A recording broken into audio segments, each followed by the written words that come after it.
Hey everyone, this is Mr. Everything, and today I wanted to do an unboxing and somewhat of an overview of T-Mobile's home internet.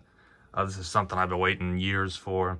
I've been with Verizon DSL, which is just really bad, especially in the last couple of years when they've just been raising the prices. I mean, it's gone up, I think, at least $10 or $15 in the last 2 years, and it's gone up probably 30 since I signed up for it, if not more.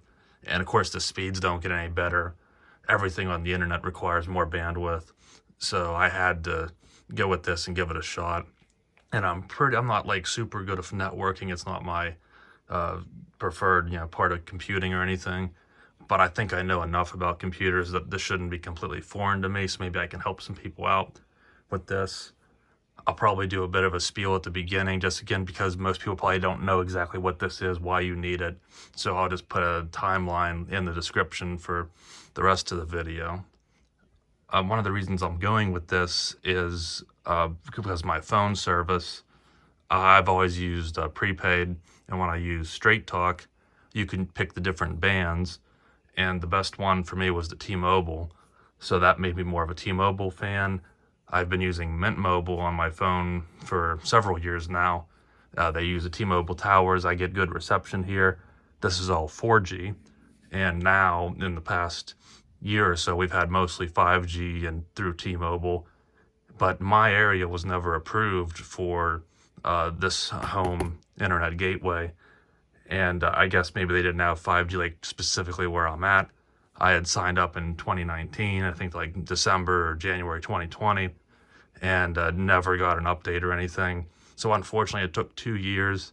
I wish I could have talked to someone that wasn't just like plain Jane T-Mobile, but like a T-Mobile internet engineer, because I would have been happy to, beta test it, because I would have known that I wouldn't have got the advertised speeds. But again, they're 4G on my iPhone speeds are really good. They were usually 50 megabits, and I did it a few days ago, and they were like 90 to 100, and that's again 4G on a iPhone 11. So this is a 5G and a dedicated router, so it should get much better speeds than that. But any of that would be so much better than the 7 megabits download that I was getting with Verizon. And the last thing I'd like to touch on real quick is just the setup. So again, before you had to put in, you go into T-Mobile, you went to the little thing on top that said internet. Didn't, it was kind of hidden. If you didn't know about it, you probably wouldn't know to look for it. And at first, I think they wanted T-Mobile customers because you put in your your cell phone, and if it was T-Mobile, I think you had a better chance of being selected. But now it's really opened up because I think their network's really getting all converted to 5G.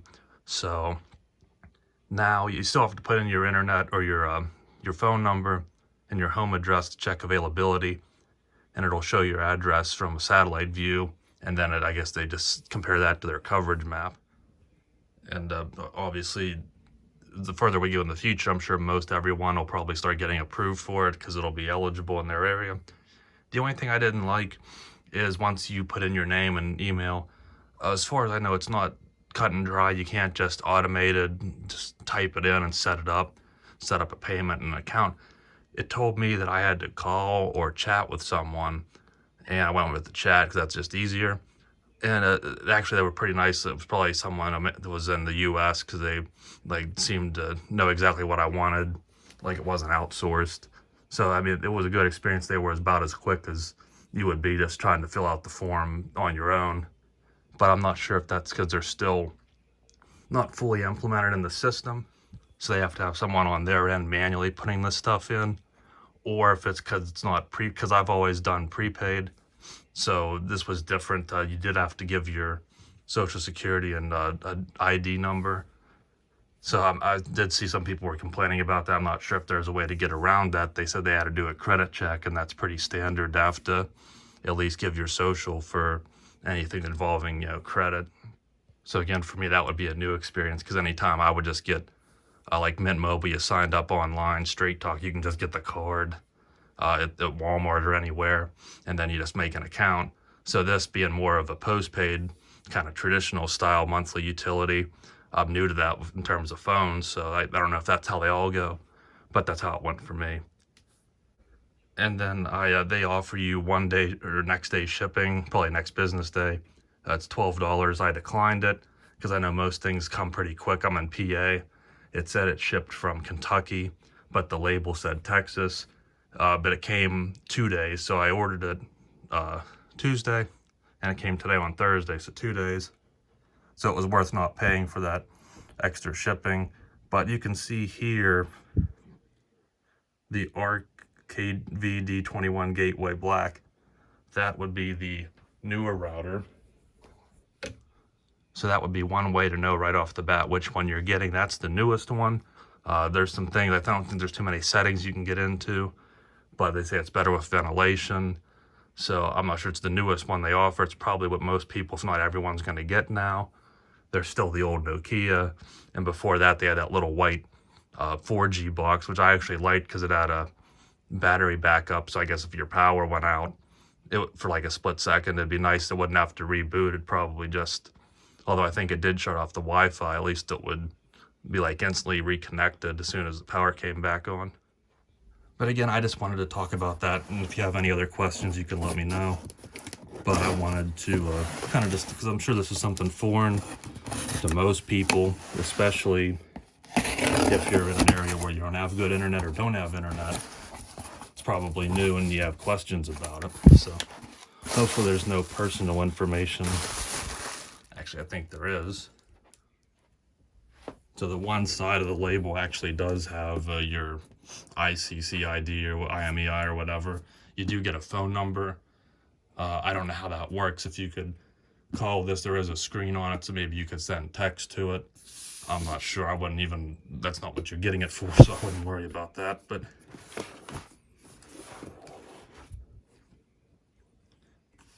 yeah, it's pretty basic here.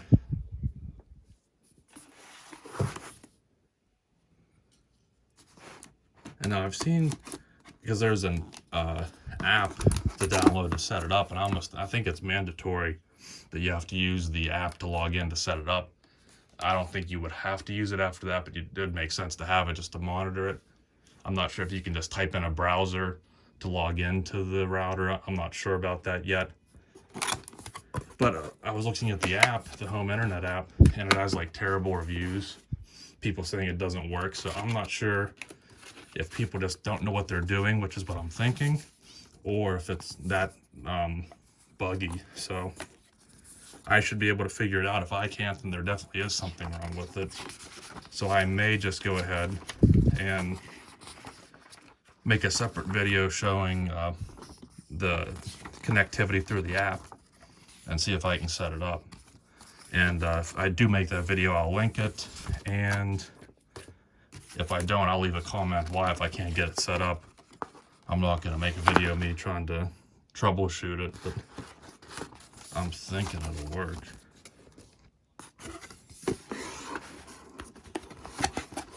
Probably going a little long here, but I don't know if anyone else has really shown like the whole deal. I didn't show me applying for it because again, I didn't know exactly what was going to happen, but I'd like to show you what you get here, what this new router's like, and getting it set up and seeing if we're up and running. It does say you have to like let it update the firmware, so that could take 10 minutes. So I just want to see if I can get it connected to my phone. I kind of like the look of that Nokia.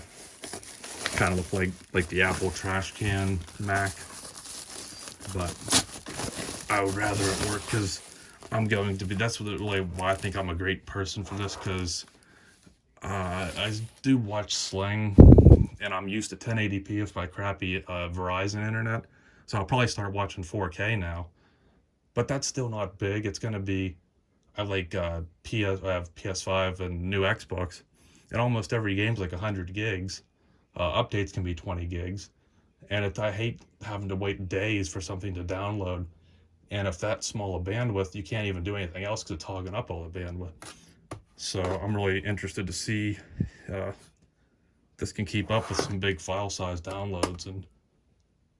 And for that reason, I would hope that this wouldn't have problems of overheating, because doing an extended large file download. I'd rather get the one that is better ventilated. And I also use my other router, which it's in the kitchen because that's where the phone line is. This one I can put it anywhere since it's cellular.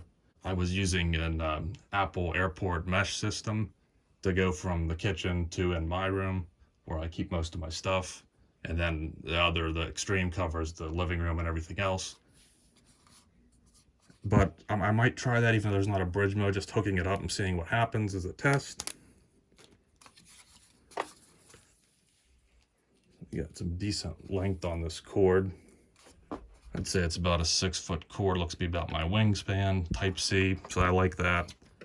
This doesn't fold. This feels pretty sturdy. Not that it really matters, but it doesn't feel like cheap junk we're dealing with here. And I'll get that off later. So yeah, I don't know how important it is to not show that, but I'll just, not bother with it. So this will be where the power USB-C goes in. I assume that's for connectivity. I don't know if you can connect a drive to it or if that's just something for in the future, or they won't even use it. 2 Ethernet outs. So I might try just connecting my airport to that to see what happens. The SIM card's in here. For the average person, you won't have to worry about that. That'll just stay in there. If you would need to do that, I'm sure the customer service would tell you if you had to get another one or something. So there's some decent weight to it. This one doesn't look too bad either.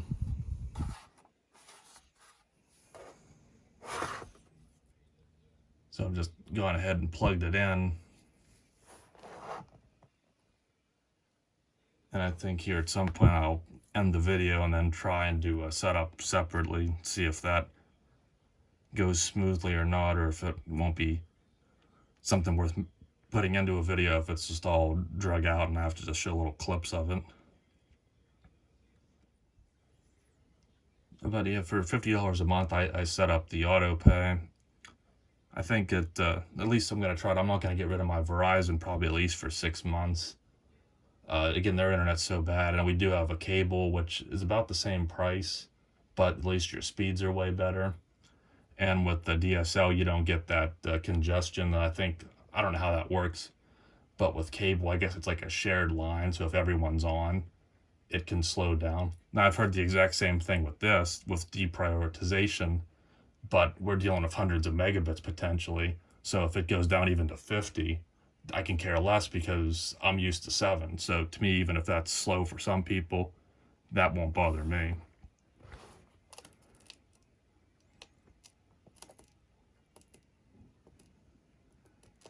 Actually seems like we're already up and running and connected. We have 5G.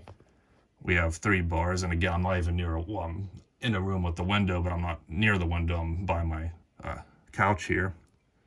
So I'm going to end the video here, and hopefully I can install that app and just show you how it works and won't have any problems. Again, I'll hopefully make a lot of videos on this. People seem interested. There's better videos. There's more particular in-depth ones about certain, the antennas and such, but I'm more focused just average person setting it up, hoping I don't have to tinker with it, and can I use it with gaming and how it will be compared to my terrible DSL. So I'll hopefully make more videos. Let me know in the comments if there's anything you need to know specifically, and I'll try and help. But thanks for watching. Hopefully this will be a great alternative for anyone that needs better and affordable internet, and hopefully it's all better and an improvement from here on out. So thanks for watching, and you'll see me in the next one. Have a good one.